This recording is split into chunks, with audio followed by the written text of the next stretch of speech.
뒤에서 권사님이 아멘, 아멘. 너무 듬직하죠, 그죠? 감사속 찬양 하나님 기쁘게 받으신 줄로 믿습니다. 우리 옆 사람하고 당신을 보니 듬직합니다. 이렇게 인사 한번 하시죠. 시작.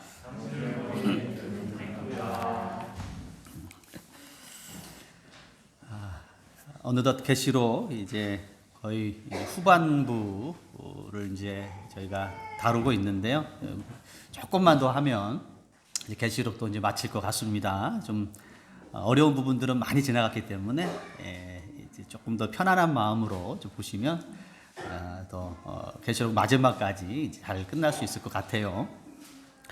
여러 번 말씀드렸던 것처럼 계시록에는 세 개의 재앙 시리즈들이 등장을 하죠. 일곱 인, 일곱 나팔, 일곱 대접 재앙인데 이 세 개의 재앙 그 묶음들이 시간적이고 연대기적으로 시간 순서대로 기록된 것이 아니고 반복적인 내용이다 이렇게 제가 말씀을 드렸어요. 같은 내용을 다른 관점과 다른 시각에서 보는 겁니다. 그래서 그 재앙의 의미와 재앙의 목적이 무엇인지를 더 분명하고 풍성하게 우리에게 보여주는 목적이 이제 반복적인 이 재앙의 이제 소개죠. 예수님에 대한 그 생애에 대한 기록이 성경에 보면 사복음서로 되어 있지 않아요? 마태, 마가, 누가, 요한 네 명이 각각의 다른 시각으로 예수님을 바라본 사복음서. 그래서 요한복음을 나머지 마태, 마가, 누가를 공간복음, 보는 관점이 같다. 공간복음. 요한복음은 다른 관점이란 말이에요. 그래서 예수님의 생애에 대한 그 이해를 좀 더 풍성하게 우리가 하잖아요. 이것도 마찬가지가 되는 것이죠. 이 계시록의 이 재앙 이 세 묶음을 시간과 연대기 순이다라고 이해하는 이 사람들은, 그렇게 해석하는 사람들은 이제 한 가지 실수를 하게 되는데, 그것은 계시록을 종말의 시간표로 이해하게 되는 겁니다. 코로나 팬데믹, 그럼 이게 요한계시록의 종말 가운데 또는 요한계시록 전체 중에 어느 위치에 위치할까? 11시 55분이구나. 주님 오시기 5분 전이구나. 지금 이때구나. 라고 일상생활과 지구상에서 발생되는 사건들을 시간표처럼 대입하려고, 그래서 결과적으로 종말의 때와 시간을 계산하게 되는 오류에 범하게 되는 것이죠. 시한부 종말론 아시죠?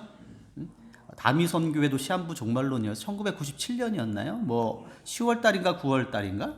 이렇게 주님이 재림하신다라고 종말의 시간과 때를 계산하려는 것도 요런 요한계시록을 일종의 시간표로 이해하기 때문에 그런 오류에 빠지게 되는 것이죠.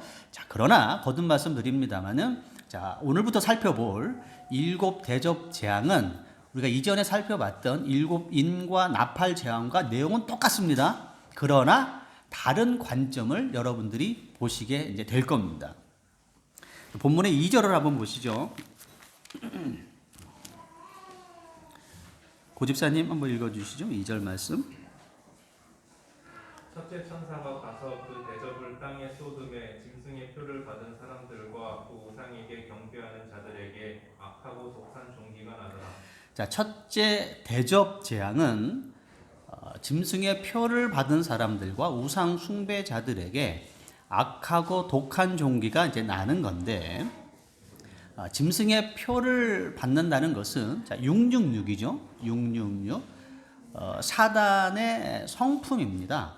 거짓과 교만함과 분노와 왜곡으로 가득한 사단의 성품으로 날마다 변해가는 것을 666 짐승의 표를 받았다 이렇게 얘기를 하는데, 저와 여러분들이 하나님께서 창조하신 목적은 하나님의 형상, 하나님의 성품을 닮아가는 거예요. 믿으시면 아멘? 하나님의 성품을 닮아가도록 우리를 만드셨어요. 자, 그런데 우리가 하나님의 성품이 아니고 사단의 성품을 닮아가는 것은 목적이 벗어난 거잖아요. 표적이 벗어났단 말이죠. 이걸 성경은 죄다 이렇게 얘기하는 겁니다. 관역을 향하여 쏘았는데 이 화살이 관역을 벗어난 것, 그걸 죄다 이렇게 얘기하는 거예요. 그러니까 하나님의 성품을 닮아가야 될 우리가 사단의 마음들 닮아가는 거, 표적을 벗어난 거, 이걸 죄다 이렇게 얘기하는 거거든요. 우상 숭배자들에게라는 얘기는 우상 숭배라는 것은 단순하게 어떤 금신상, 뭐 이렇게 금으로 만든 어떤 대상에게 절한다라는 의미가 아니고 결과를 쉽게 얻으려는 노력들, 과정을 생략하고 결과만 빨리, 열매만 빨리 얻을 수 있다라면 누구도 좋다 이거죠. 그게 뭐 삼신이 되든 뭐 옥황상제가 되든 소용없다. 결과만 빨리 얻을 수 있다라면 그 대상이 누구든지 엎드릴 준비가 되어 있는 거. 이게 우상 숭배자들이거든요. 그래서 짐승의 표를 받은 자들과 우상 숭배자들에게 악하고 독한 종기가 나온다라는 것은 그런 하나님이 없고 하나님을 대적하는 사람들이 직면하게 될 고통을 이제 의미하고 있는 겁니다. 3절을 보시면 3절도 한번 보시죠. 둘째 천사가 그 대접을 바다에 쏟음에 바다가 곧 죽은 자의 피같이 되니 바다 가운데 모든 생물이 죽더라. 자, 둘째 대접 재앙은 바다가 피가 변하는 건데 성경에서는 이 바다는 언제나 바다 그러면 대체적으로 악을 상징합니다.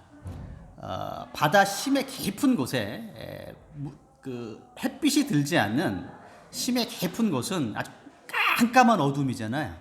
마치 인간의 영혼에 깃든 원죄와 같은 것이죠. 사람들의 표정과 사람들의 행동과 미소와 겉모습 그 깊은 곳에 있는 심해 깊은 곳에 있는 어둠처럼 거기에서 짐승이 올라오지 않습니까? 우리가 계시록 12장에서 봤던 것처럼 마음 깊은 원죄 속에서 죄성 속에서 왜곡된 그 죄성 속에서 짐승이 올라오는 거거든요. 그리고 파도가 날마다 이 출렁출렁거리는 이 파도를 보면서 죄와 유혹에 요동하는 정결치 않은 마음을 상징하는 겁니다. 바다가 피가 된다라는 이것은 그런 사람들이죠. 마음에 깊은 어둠을 품고 사는 사람들. 죄로 인하여서 그 죄에 사로잡혀 살며 죄와 유혹에 요동하면서 하나님을 정결하게 사랑하지 못하는 자들이 갖게 될 심판, 이게 이제 둘째 대접의 심판이 되는 겁니다. 자, 셋째 대접은 4절도 한번 읽어주시죠. 셋째 천사가 그 대접을 강과 물 근원에 쏟음에 피가 되더라. 자, 셋째 대접 재앙은 강과 물의 근원이 피가 되는 것이죠. 여러분이 주목해야 될 부분은 이제 강과 물이 피가 된 게 아니고 강과 물에 뭐가 피가 됐어요? 근원이죠. 근원이. 근원이 피가 됐다는 얘기는 하나님의 돌이킬 수 없는 엄중하고 엄격한 심판을 의미합니다.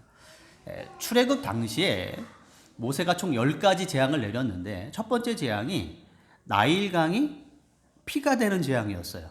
깜짝 놀랐죠. 바로가 너무 깜짝 놀랐는데 그 다음에 무슨 일이 벌어졌냐면 바로가 자기의 그 마술사들, 술객들을 불러서 동일하게 행할 것을 명하니까 술객들도 어떻게 했습니까? 나일강이 물이 피가 되도록 흉내를 냈어요. 그래서 바로의 마음이 다쳤죠. 야, 이건 별거 아니구나. 두 번째 재앙이 뭐였냐면 개구리가 온 지면에 올라오는 거였는데 이것도 술객들이 흉내냅니다. 바로의 마음이 다쳤죠. 세 번째 재앙은 티끌이 먼지가 이가 되는 거였는데 그것은 술객들이 흉내를 못 내요. 그때부터 이제 하나님의 진정한 이제 능력이 이제 압도하는 거죠. 강과 물의 근원이 피가 된다는 것은 흉내를 못 내게 하는 겁니다. 악한 자들과 귀신들의 역사가 흉내낼 수 없는 물과 강과 물은 피가 될 수 있어도 근원이 피가 되게 하는 것은 진정한 하나님의 능력이거든요. 이 접신한다고 하잖아요. 그러니까 귀신하고 이렇게 합하는 것을 접신한다라고 하는데 접신한 사람들은 일정 부분 기적을 행할 수가 있다라는 사실을 우리가 인정해야 됩니다. 그리고 신통력이 있어요. 바로의 그 술객들이 했던 것처럼 물을 피가 되게 하고 개구리가 올라오기도 하며 계시록에서 우리가 그 땅에서 올라오는 짐승을 봤죠. 하늘에서 불이 내리게도 할 수 있다라고 우리에게 경고하고 있습니다. 신통력이 있어요. 장안에 유명한 사람들, 권세자들이 중요한 때가 되면 접신한 사람을 찾아가는 이유가 다 있는 겁니다. 맹탕이 아니에요. 물론 그 중에 직업적으로 하는 사람들은 맹탕이겠지만 정말 접신한 사람이 있어요. 신을 접신한 사람들. 신통력 있는 거. 그래서 사람들이 깜빡 죽는 겁니다. 그러나 분명한 사실은 뭐냐면 그 모든 것들이 악한 영과 사단의 영들이 흉내낼 수 있고 신통력은 발휘할 수 있어도 근원을 변화시킬 수 있는 것은 오직 하나님의 능력밖에 없다는 사실입니다. 믿으시면 아멘? 아멘. 흉내를 못 내게 하는 거예요. 하나님이 절대적으로 흉내를 못 내로 근원을 피가 되게 하는 것이죠. 이 세 가지 재앙의 이제 각각의 내용을 살펴봤는데, 자, 중요한 것은 이 대접 재앙에 있어서의 성령께서 우리에게 주는 중요한 교훈은 이러한 세 번째까지의 대접 재앙에 대한 천사들의 평가입니다. 찬양과 경배의 내용이죠. 한번 그 다음에 한번 보실래요? 이 부분이 이제 대접 재앙에서 중요하죠. 5절에서 7절까지 한번 읽어보시죠. 내가 들으니 물을 차지한 천사가 이르되 전에도 계셨고 지금도 계신 거룩하신 이여 이렇게 심판하시니 의로우시도다. 그들이 성도들과 선지자들의 피를 흘렸으므로 그들에게 피를 마시게 하신 것이 합당하니이다 하더라.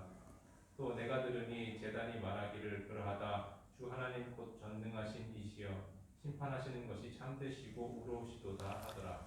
천사들의 찬양과 경배의 내용은 하나님의 심판은 참되시고 의로우시도다라는 것이 첫째, 둘째, 셋째 대접 재앙을 보고 경험한 천사들의 찬양의 내용입니다. 하나님의 심판은 분노가 가득한 거나 폭력적인 거나 주체할 수 없는 혈기와 왜곡과 치우침이 있는 게 아니에요. 하나님의 심판과 하나님의 재앙과 하나님의 통치는 참되시고 의롭다라는 진정한 무릎 꿇음의 찬양이 나오게 되는 거란 말이죠. 이게 중요한 거죠. 언젠가 저희가 식사 시간에 밥을 먹는데 저희 그 둘째 윤희가 뜬금없이 그런 얘기를 하는 거예요. 아빠 엄마가 우리 아빠 엄마라 너무 다행이야. 이렇게 얘기를 하는 거예요. 무슨 얘기냐 이렇게 물어봤더니 초등학교 때 김나중 5학년 때인가 6학년 때인가 이 얘기를 하는 거예요. 자기가 초등학교 때 이 생각이 팍 들었는데 자기가 선생님하고 그 아이들하고 자기에 대해서 또는 자기 가정에 대해서 이렇게 뭐 얘기하는 수업이 있었나 봐요. 했는데 어떤 아이가 순서가 됐는데 그 아이가 그렇게 얘기하더래요. 자기 부모님은 너무 무섭대. 그리고 화가 나면 자기 엄마가 혁대를 풀어가지고 자기를 때린다는 거예요. 그 얘기를 듣고 선생님도 놀래고 저희 둘째도 막 놀랬어요. 밥 먹다가 그 생각이 나는지 모르겠어. 그러면서 혁대로 걔를 때렸다는 얘기를 듣고 우리 둘째가 충격을 받은 것이죠. 꽃으로도 때리지 마라. 이런 식구가 있죠. 우리 자녀들은 자녀가 뿐만 아니고 사람들은 꽃으로도 때리면 안 되는 겁니다. 혁대를 벗어서 풀러서 때렸다는 그 동작 속에 제가 연상을 해보는 거예요. 얼마나 주체할 수 없는 혈기가 그 안에 있었을까? 폭력성이 그 안에 있었을까? 난폭함이 그곳에 있었을까 싶죠? 오죽하면 그렇게 하겠습니까? 우리가 심판, 재앙, 종말, 그럼 딱 우리는 뭔 반응을 하냐면 하나님의 분노, 하나님의 폭력 이렇게 생각한단 말이죠. 그래서 성경에서 나오는 심판, 지옥 이런 것들을 무의식적으로 우리는 거부하게 되는 그리고 뭔가 반대하게 되는 심리적인 느낌이 있단 말이잖아요. 이게 아니라는 거예요. 이 모든 재앙에 대한 천사들의 반응은 뭐냐면 참되시고 의롭다 이거죠. 할렐루야. 하나님의 심판은 하나님의 통치는 참되시고 의로우시고 공의로우시며 인자가 가득한 줄로 믿습니다. 자, 어떤 측면에서 하나님의 심판과 재앙이 참되고 의로울까요? 6절이죠. 6절의 측면에서 자, 그럼 한번 읽어볼게요. 그들이 성도들과 선지자들의 피를 흘렸으므로 그들에게 피를 마시게 하신 것이 합당하나이다 하더라. 하나님의 심판이 참되고 의로운 이유는 그들이 이 땅에 살면서 피를 흘렸기 때문에 그들에게도 동일하게 자신의 피를 마시게 하심으로 인하여 하나님의 통치가 의롭고 참되다라고 찬양하고 있는 겁니다. 하나님께서 악한 자를 심판하는 방법은 힘으로 억누르는 게 아닙니다. 하나님의 무력 행사가 아니에요. 우리는 그걸 원하죠. 우리의 소망은 그거 하나요? 하나님, 내가 진짜고 저 사람이 가짜인데 왜 보고만 있으십니까? 당신의 해를 진짜인 나와 가짜인 저 사람하고 왜 공히 주십니까? 좀 구분하여 주시지. 하나님의 그 비를 의로운 자와 불의한 자에게 왜 골고루 주십니까? 이게 우리의 불만이잖아요. 나는 좀 하나님 위로해 주시고 저 못된 저 사람들은 좀 하나님 어떻게 좀 번개를 치든지, 땅이 꺼지든지, 이게 우리가 원하는 거예요. 이게 하나님의 심판과 하나님의 통치를 우리는 하나님의 힘과 하나님의 권능과 무력으로 행사하기를 원하신단 말이에요. 그런데 하나님께서 악한 자를 심판하시는 보편적인 방법은 자신의 피를 마시게 하심으로 심판하십니다. 믿으시면 아멘. 죄의 결과가 무엇인가를 보게 하십니다. 자기가 했던 죄의 결과가 어떤 맛인지를 맛보게 하심으로 하나님의 전능하심과 하나님의 공의와 하나님의 심판과 통치를 보여주시는 데 하나님의 능력이 있는 것이죠. 능력이. 엄중한 심판입니다. 자신의 피를 먹는 것. 현대 사회를 보면 글쎄 여러 측면들이 있습니다만은 불합리함과 무질서함이 우리 현대 사회의 하나의 큰 축을 이루고 있는 것은 부정할 수 없는 것 같아요. 왜 불합리함이 있을까? 이렇게 생각해 보면 다는 아니지만 제가 볼 때 그 중에 큰 원인 중에 하나는 자신이 행한 행위, 자신이 벌려놓은 그 죄에 대하여 정당한 제재와 형벌이 주어지지 않기 때문인 것 같아요. 유전무죄, 무전유죄 이렇게 얘기하잖아요. 힘이 있고 권력 있는 사람들에게는 적용이 안 되고 가난하고 힘이 없는 자들에게는 엄격하게 적용돼요. 그래서 많은 사람들이 물질적이고 경제적이고 풍요가 됐는데 이 사람들의 마음속에 억울함과 한이 있어요. 그렇죠? 억울함이 있단 말이에요. 억울함이. 왜 그래요? 하나님의 심판은 억울함과 한이 없다라는 데 특징이 있는 것이죠. 왜 그렇습니까? 하나님의 심판은 믿는 자들에게는 공의로 구원받은 자들에게 있어서 하나님의 심판은 경배 대상이며 무릎 꿇어 머리를 조아려 하나님 참되시고 의로우십니다라고 찬양한 대상이 되는 거예요. 그러나 불의한 자에게 있어서는요, 침묵하는 것이죠. 불의한 자가 성경을 지금까지 우리 계시록을 봤습니다만은 하나님의 재앙에 대하여 불의한 자와 심판을 받는 자가 득달처럼 달라드는 거 봤습니까? 없어요. 잠잠한 겁니다. 왜 잠잠하죠? 그 심판이 참되시고 의로우니까. 구원받은 자들은 경배합니다. 불의한 자들은 침묵합니다. 유구무원이죠. 이게 하나님의 재앙과 하나님의 통치의 특징이 되는 겁니다. 의로우신 거죠. 의로우신 거. 자신의 피를 마시게 하는 것. 죄의 결과가 무엇인지를 맛보게 하심으로 인하여 침묵시키는 것. 이게 진정한 하나님의 능력이죠. 갈라디아서 6장을 한번 가보실까요? 아주 의미심장한 표현이 나오죠. 갈라디아서 6장 7절과 8절 신약성경 309페이지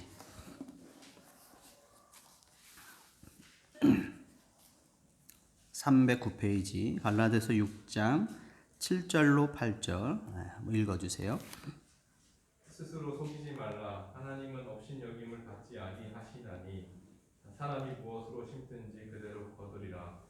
자기의 육체를 위하여 심는 자는 육체로부터 썩어질 것을 거두고 성령을 위하여 심는 자는 성령으로부터 영생을 거두리라. 성경책을 덮지 마시고 딱 간지를 딱 이렇게 꽂아 놓으세요. 스스로 뭐예요? 속이지 말라. 이 거짓과 속임수의 언제나 첫 번째 단계는 자기 자신을 속이는 것, 스스로 자신을 속이는 겁니다. 나는 옳거니 내가 하는 것은 문제가 없기다.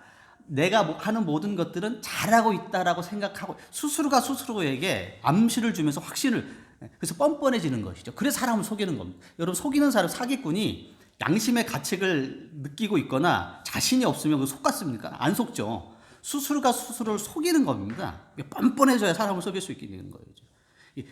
우리의 인간의 삶은 스스로가 스스로를 속이는 삶입니다. 다 자기가 옳다라고 생각하는 거예요. 자기가 하는 것은 다 옳아요. 그래서 뻔뻔해져. 각자가 왕이 되는 세상이죠. 사사기의 마지막 결로 스스로가 왕이 되는 시대 아닙니까? 근데 우리 하나님은요. 우리 하나님은 스스로 속이지 말라. 하나님은 업신여김을 받지 아니하신다. 할렐루야. 하나님은 안 속는다 이런데, 안 속는다. 눈 가리고 아웅하지 않는다 이런 뜻입니다. 우리는 다 속죠. 서로가 서로를 속이는 겁니다. 바다 깊은 심해 속에 있는 어둠처럼 스스로가 스스로를 속이고 있고 상대방을 속이는, 하나님은 안 속는다는 거예요. 어떻게 안 속아요? 심은 대로 거두게 하신다 이거죠. 육체를 위하여 심는 자들, 내 편을 구분하고 혈기 있게 사는 사람들, 분노와 거짓으로 사는 사람들, 썩어질 것과 냄새 나는 것을 맛보게 하십니다. 반면에 성령을 위하여 심는 사람들, 사랑은 오래 참고 온유하며 성내지 아니하며, 어렵죠? 쉽지 않잖아요. 성내지 않고 오래 참는 거, 그거 누가 좋아하겠습니까? 그러나 그게 성령을 위하여 심는 겁니다. 이 모든 것들은 결국 영생의 기쁨을 누리게 되어져 있습니다. 심은 대로 거두게 하심으로 하나님은 속지 않습니다. 할렐루야. 예수를 믿고, 예수님을 믿고 가장 큰 유익이 무엇일까? 여러 가지 유익이 있죠. 여러 가지 유익이 있는데, 오늘 읽었던 이 계시록과 이 갈라디아서 말씀을 근거해서 제가 생각해 보면 예수님을 믿는 가장 큰 유익 중에 하나는 이거 같아요. 우리가 심은 것의 결과가 무엇인지를 이 땅에서 보게 되는 겁니다. 잘하는 것은 하나님이 이루어 주시죠. 대부분 잘못한 것, 나의 육체를 위하여 심은 것이 어떤 결과를 맺히는지를 하나님이 이 땅에서 그 결과와 열매를 보고 맛보게 하시는 것이 가장 큰 유익이며 성령의 역사 같아요. 성령이 이 땅에서 맛보게 역사합니다. 내 앞에 갖다 놓으세요. 그 결과가, 내가 심은 것의 결과가 무엇인지를 내 앞에 갖다 놓으시죠. 근데 이게 우리에게는 써요. 근데 유익이에요. 왜 그렇죠? 그 결과를 이 땅에서 봐야 돌이킬 수 있거든요. 이 땅에서 돌이킬 수 있는 시간과 기회가 주어지는 것만큼 축복이 어디 있습니까? 불신자는요, 그 결과를 죽음 이후에 확인합니다. 돌이킬 기회가 없는 거예요. 그래서 영원토록 자기의 피를 마시면서 사는 겁니다. 이것처럼 심판이 어디 있습니까? 하나님의 백성들은 그 결과를 이 땅에서 보는 거예요. 그래서 돌이키는 겁니다. 그래서 저 하나님의 나라에서는 자신의 피를 영원토록 마시지 않을 수 있는 기회를 주시는 것이죠. 할렐루야. 놀라운 거 아닙니까? 예수님 믿고 나서 너무 내 죄가 가려지고 하나님이 모든 것을 그냥 다 내 모든 삶을 다 앞서가셔서 어려운 거, 약한 거, 부족한 거 다 가려주시기만을 너무 기대하지 마세요. 그거 잘못된 겁니다.